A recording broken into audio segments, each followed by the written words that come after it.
Assalamualaikum warahmatullahi wabarakatuh. My name is Anis Nadira binti Nasri, and my supervisor is Dr. Nohayati binti Abdul Hadi. This is my topic, which is association between stress and dietary pattern in relation BMI among students of UniZA.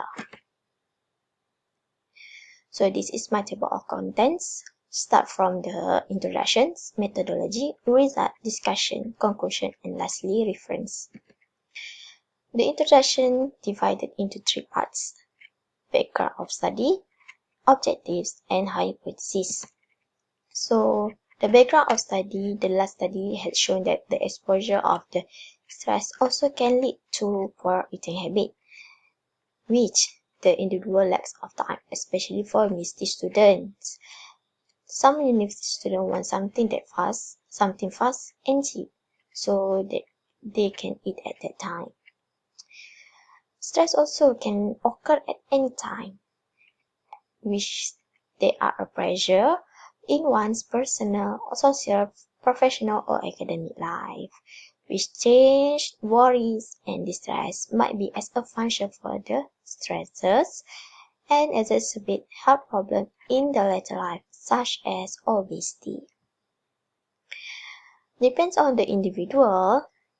Stress-eating relation can lead to the decrease, unchanged, or increased food intake.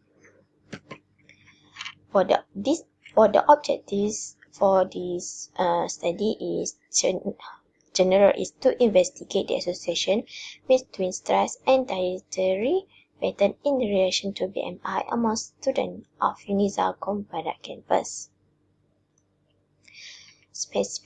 For the specific objectives, firstly is to identify the prevalence of level of stress among students of UniZA's Comparat campus. Second, to identify the prevalence of BMI status among students of UniZA's Comparat campus. And third, to determine the association between stress groups and dietary pattern among students of UniZA's Comparat campus.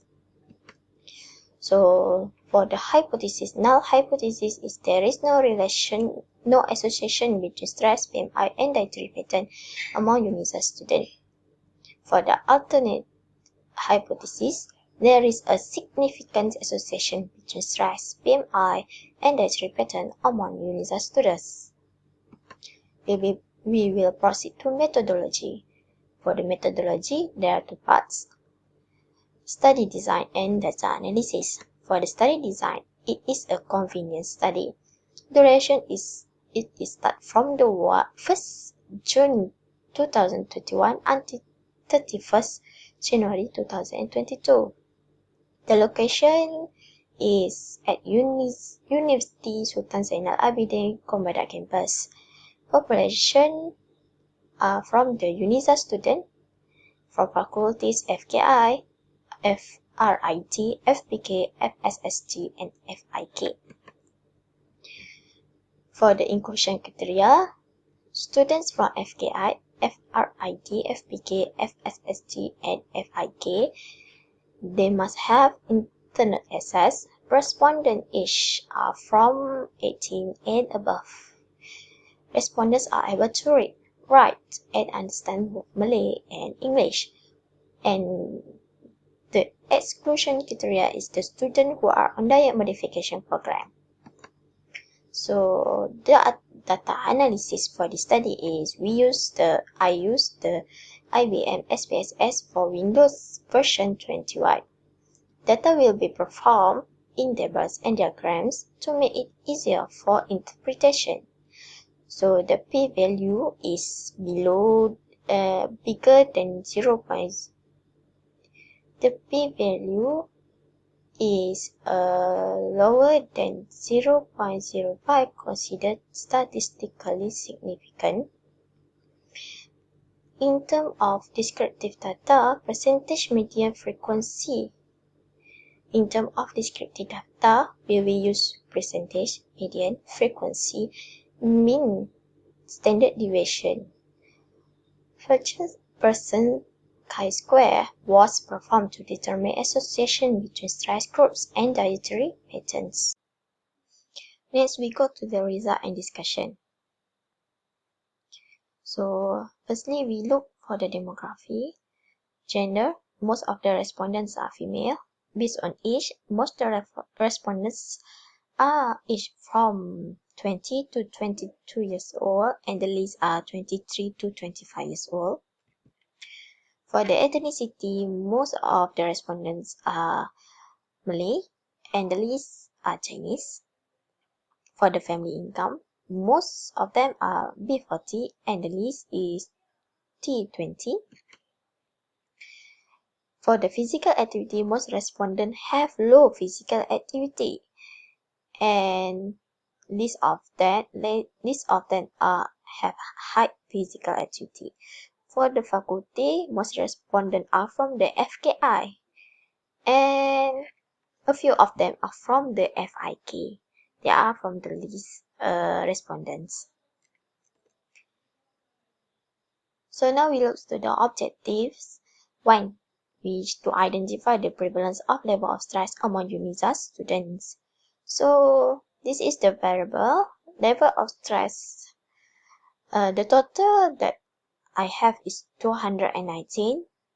So the normal one is 189, which is most often are normal compared to mild and moderate, which mild only 18 respondents and moderate only 2. So we will go to the discussions. So based on the objective 1, the present study that shows that 99.9% are normal. So most of them are normal compared to the stress one. Based on the 5 faculties that I have been selected or that had been choose for the study. So based on the Ahmad et al. 2014, in Malaysian university student, we have found that 36% are stressed based on Ahmad et al. Studies. So according to Golzaina et al. 2018, academic stress is the main stressor for 55% of students. However, based on the present study, most of the students are normal and only a few who are stressed. Objective 2, to identify the prevalence of BMI status among UniZA's students, which is same. The total that I have is 219. So mean for the height is 1.57, and standard deviations are 7.04. For weight mean is 53.33 and standard deviation is 13.32. For the BMI status, which is kg per m square, the mean is 21.65 and ST is 4.62. So we can see here. Now we go to the WHO BMI status, which most of them are normal. Which respondents normal are 110, and there are also the underweights, followed by the underweight 61, and overweight, which is 38 respondents, followed by obese 1 and obese 3. So there are also one of the respondents had the obese 3. So we go to the NHMS. Before this, I use the WHO based on WHO BMI scale. Now this is showing the BMI status for NHMS BMI scale. It is the same from the WHO. Most respondents are normal, followed by underweight, overweight, obese 1, and obese 3. So most of the respondents that shown in the study, that most of them are normal compared to underweight, overweight, and obese.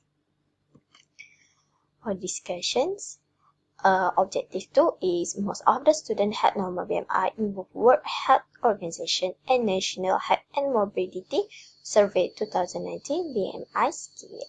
So based on the Haider et al. 2018, it's found that higher stress levels are linked to the higher prevalence of being overweight or obese. So from the objective 1, it shows that most of the respondents are normal. So that's why the BMI the BMI for the most of the students also normal for the both WHO and also NHMS. However, after the weight-related health behavior was taken into account, the link was no longer significant. It also from the same studies, which is based on Haider et al. 2018.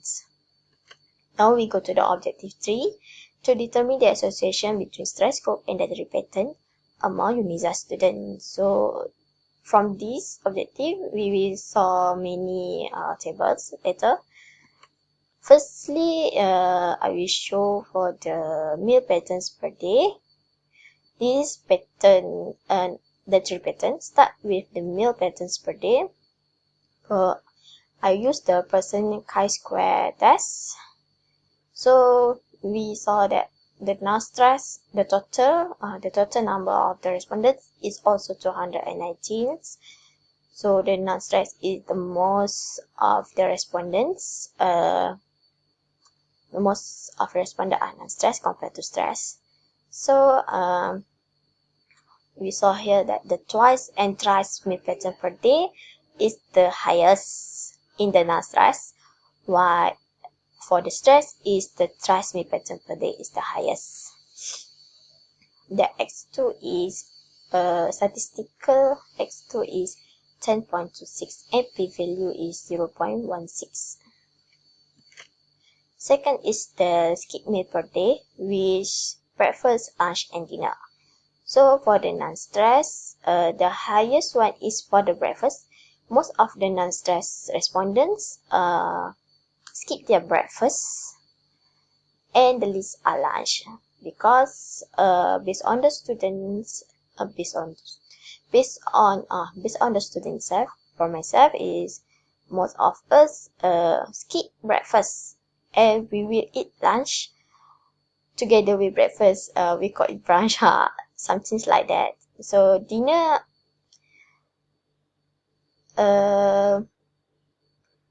for dinner it's not much, only moderate, but most of them not skip dinner. For the stress persons, it's also the same for the stress, which is they skip breakfast the most and the least are dinner. So for the X2, for breakfast is 2, lunch 1.72 and dinner 0.39. The value that we got from the percent chi-square test is 0.16 for breakfast, 0.19 for lunch, and dinner 0.53. This is for the consumed vegetable per day. For the non-stress, most of them consume twice or more vegetables per day, and the least are never. For the stress, it seems with the non-stress, which is 7% from the same as the stress. For the H2 is 6.92 and p-value is 0.07. We also use the percent chi-square test.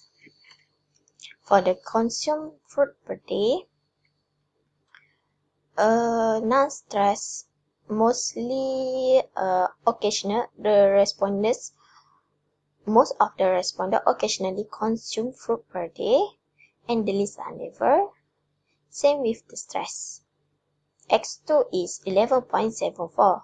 For p-value, we use the percent chi-square. We got 0.01. With it is had significant difference, which p-value is below than 0.05.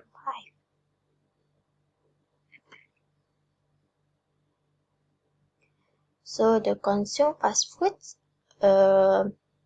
this is the list for the fast food that I choose. Then the others that I choose. Okay.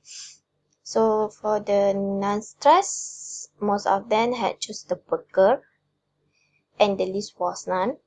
For the stress, also the same. X2 is 7.7, and p-value we use the person chi-square test from person chi-square test is 0.26. For the snacks, the non-stress, most of the respondents consume snacks are chips, while for stress are biscuits. X2 is 3.191, and p-value that we got from the person's chi-square test is 0.87.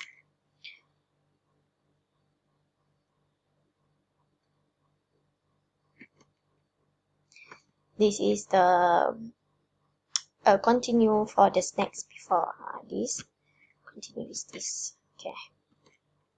So the beverages, I chose the tea coffee, soft drinks, energy drinks, others. This is from my questionnaires.